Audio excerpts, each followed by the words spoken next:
به نظر شما زمین کرویه یا تخت؟ این سوال در عصر مدرن خورده مسخره به نظر میرسه. مگه هستن هنوز افرادی که باور داشته باشن که زمین تخته؟ بله. طبق آمار رسمی 2% از مردم آمریکا، 3% از مردم انگلیس و 7% از مردم برزیل معتقدن که زمین تخته. یعنی فکر میکنن که دانشمندا بهشون دروغ گفتن. پس با من همراه باشید تا تاریخ رو ورق بزنیم و اولین شخصی که مدعی شد که زمین کرویه رو پیدا کنیم تا داستان کروی بودن زمین رو براتون روایت کنم. داستان ما از کتاب The Discoverer نوشته آقای دنیل جفریزه. آقای دنیل جفریز در کتاب خودش تعریف میکنه که 550 سال قبل از میلاد مسیح شخصی بود به اسم فیثاغورس که مدعی شد زمین کرویه. البته آقای فیثاغورس دلیل منطقی برای ادعای خودش مطرح نکرد، صرفا نگاه فلسفی داشت. گفت چون کره کامل ترین شکل هندسی پس فرض میکنیم که زمین کرویه. 150 سال بعد از فیثاغورس افلاطون اومد و دقیقاً همین حرفا رو بدون مدرک ارائه داد. اما اولین کسی که علاوه بر این که ادعا کرد که زمین کرویه و مدرکی رو برای اون ارائه داد کسی نبود جز ارسطو. البته ارسطو بیشتر بر اساس مشاهدات خودش گفت که زمین کرویه. مثلا ارسطو سایه زمین رو روی ماه در حالت خسوف دیده بود که به شکل دایره‌ای، پس گفت زمین کرویه. بذار یه خورده بیشتر براتون توضیح بدم.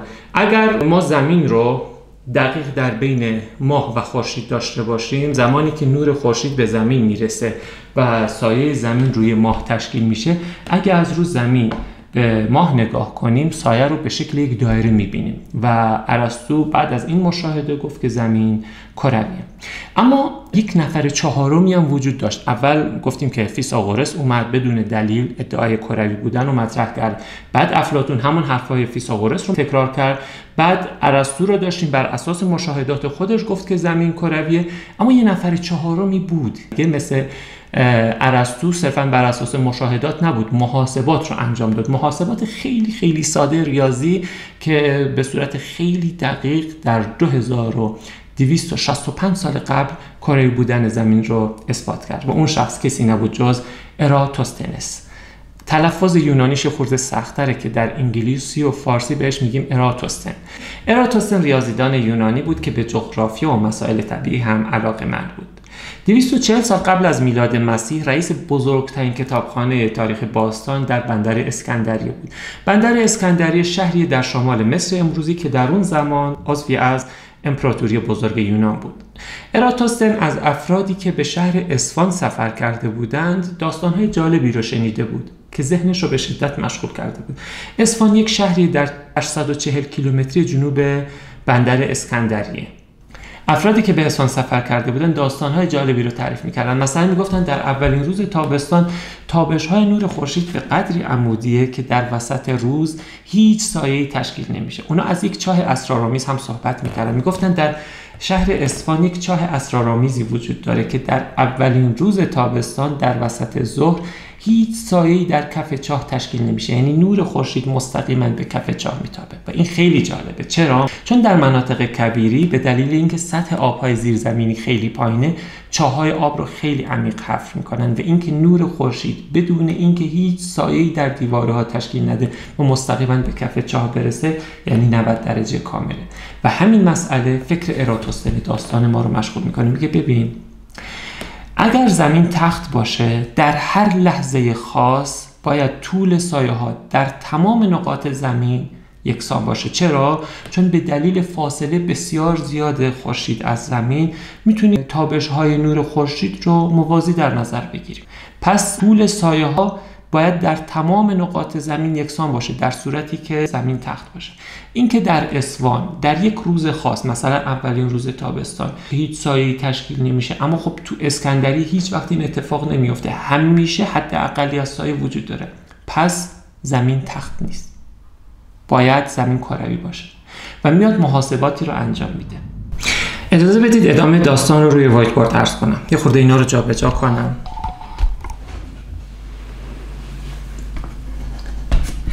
اینجا زمین رو تخت در نظر گرفتیم. همینطور که قبلا عرض کردیم به دلیل فاصله بسیار زیاد خورشید از زمین ما میتونیم تابش‌های خورشید که به زمین میرسه رو همه رو موازی در نظر بگیریم.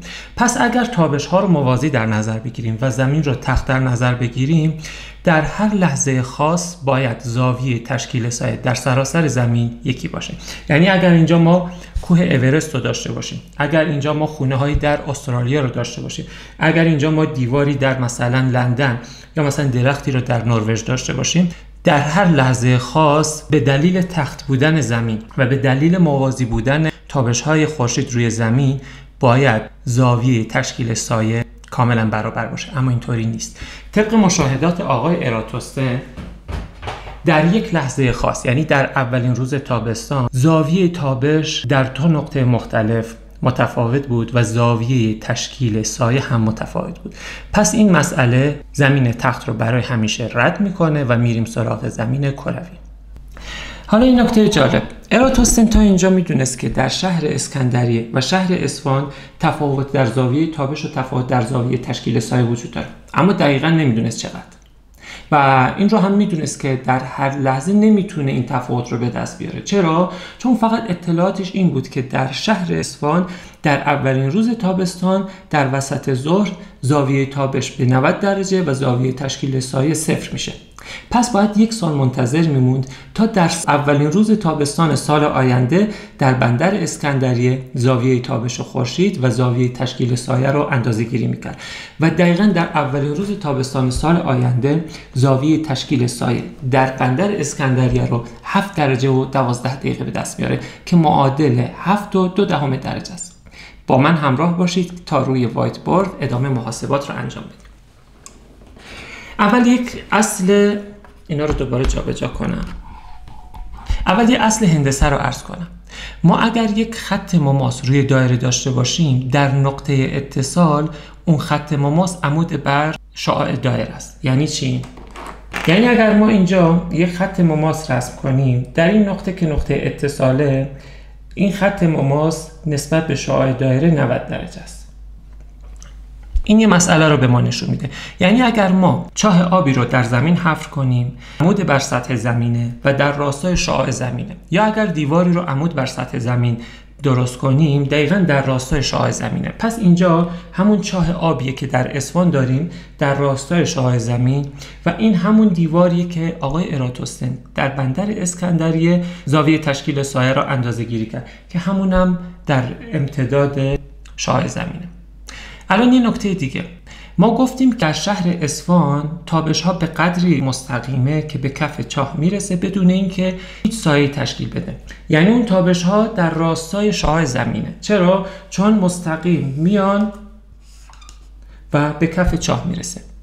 یه نکته دیگر هم گفتیم تابش هایی که به سطح زمین میرسه میتونیم همه رو موازی در نظر بگیریم، چون فاصله زمین از خورشید خیلی دوره. پس این تابش ها را موازی در نظر میگیریم. حالا یه اصل ساده هندسه، ما میگیم که 2 تا خط موازی اگر با یک خط مورب قطع بشه، یک سری زوایای برابر تشکیل میده. مثلا اینجا اگر 2 تا خط موازی رو داشته باشیم توسط یک خط مورب قطع بشه، این زاویه ها با هم برابرن.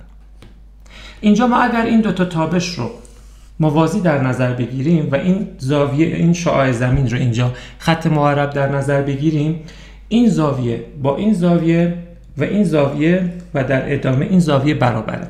پس اینجا آقای اراتوستن زاویه تشکیل سایه رو 7 و 2 دهم درجه به دست آورد. یعنی در اصل فاصله بین شهر اسکندریه و شهر اصفهان 7 و 2 دهم درجه است از مرکز زمین.